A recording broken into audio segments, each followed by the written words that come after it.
यमुनानगर से। जी हरिवंश महाराज जी। गुरुदेव भगवान, जब महाराज जी आपके सत्संग में इन्होंने सुना है कि जब आवास की यहाँ व्यवस्था हो गई थी और पूरा आपको हर जगह से निकाल दिया गया, तो आपके मन में एक बार आया था कि चलो अभी काशी चलते हैं। तो फिर मतलब उस समय लाडली जो मदन मोहन वहाँ के आपको महाराज जी, वो महाराज जी कह रहे हैं कि इसे भगवत साक्षात्कार कहते हैं या भगवत साक्षात्कार मतलब नहीं, ये छुपा छुपी का खेल कहते हैं। भगवत साक्षात्कार ऐसे होता है, साक्षात प्रभु बैठे हैं, मुझे पता मेरे प्रभु प्रभु रूप में है, और बात में वो तो बालिका रूप में थे।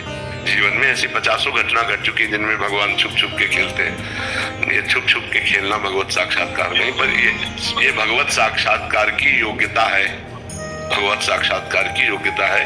पर भगवत साक्षात्कार ऐसा नहीं, श्री जी आएंगे तो श्री जी के रूप में आएंगे और साक्षात बात करेंगे। अभी वो बालिका के रूप में आई। श्री जी का जो स्वरूप है, जो सौंदर्य है, उसके लिए क्षमता भी तो चाहिए देखने की।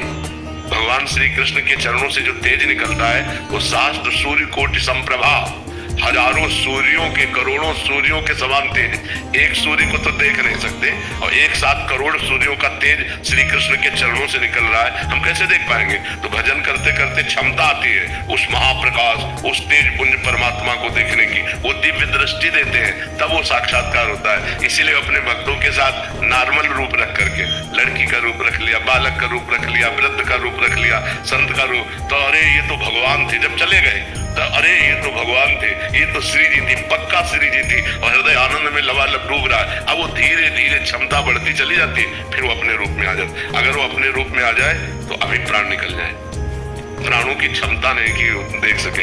एक घटना है, श्री कृष्णदास जी वल्लभाचार्य जी के शिष्य श्रीनाथ जी के अधिकारी थे, सेवा अधिकारी। तो सेवा के लिए आगरे जाया करते थे, सामग्री, बहुत सी सेवा सामग्री लेने, और अधिकारी थे, खूब ऐश्वर्य धन था। तो एक दिन गए तो देखा बहुत से लोग मंडलाकार घेरे हुए और नाच गाना हो रहा है। तो कौतुक में कि कौन नाच रहा है, तो देखा तो एक नवीन वैश्या बड़ी सुंदर और बड़े हाव भाव से नृत्य कर रही थी। कोई 5 का नोट, कोई 10 का नोट जैसे ऐसे दे तो वो नजदीक लेने आती थी। कृष्णदास जी ने उस पर दया की कि ये संसारी लोगों को रिझा रही है, अगर ठाकुर को रिझा ले तो इसका जीवन कृत हो जाए। तो उन्होंने स्वर्ण मुद्रा निकाली। जब स्वर्ण मुद्रा देखी तो भागती चली आई और आकर के अपने जो अदब करती है, अदब उन्होंने स्वर्ण मुद्रा दिया और कहा अगर हमारे डेरे पे नाचने आ जाओ तो तुमको 100 मुद्राएं देंगे सर। तो आदेश करो, कहाँ तुम्हारा डेरा है? बोले हम अमुक जगह रुके हैं। तो अपने परिकर सहित गई। तो उनका तुम्हें यहाँ नाचना नहीं, केवल हमसे बात करनी। हमारे बादशाह हैं, अगर हमारे बादशाह के सामने तुम नाच दो तो तुम्हें 1000 मुद्रा देंगे।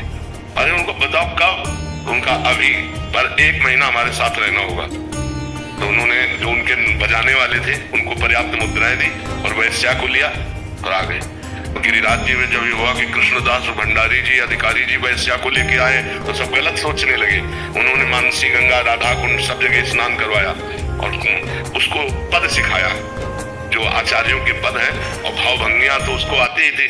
और एक दिन 1 महीने के बाद फिर ले गए, बोले आज अपने बादशाह के पास ले चल रहा हूँ। वैसे ही अदब से करना जैसे बादशाह से किया जाता है। श्रीनाथ जी गिरिराज जी में विराजमान थे, श्रीनाथ जी के सामने गए और देखो कहा क्या, आगरे से हम आपकी सेवा की वस्तु लाते हैं, इस बार ये सेवा की वस्तु लाए हैं, आप इसे स्वीकार करो। जे उसने जोहार करके प्रणाम करके और पद गाया और नाचा, और नाच करके जे भी ऐसे किया ते श्रीनाथ जी अपने रूप में, पर रूप देखा और धड़ाम से गिरी, मर गए। कृष्णदास जी बोले काम हो गया, गई भगवान की भेंट, भगवान के पास गए। तो भगवान का रूप ऐसा है, सब कोई देख के सह जाए। दिन रात भजन करके कष्ट सहते हुए जब हृदय धीरे धीरे धीरे धीरे धीरे तो भगवान दिव्य दृष्टि देते। देखो अर्जुन पास रहते हैं, भगवान श्री कृष्ण के साथ खाते पीते हंसते मजाक करते हैं, लेकिन भगवान का स्वरूप जो है वो नहीं जानते। जब भगवान ने विराट स्वरूप दिखाने की बात कही तो दिव्य दृष्टि दी, मतलब अर्जुन श्री कृष्ण रूप देख रहे हैं।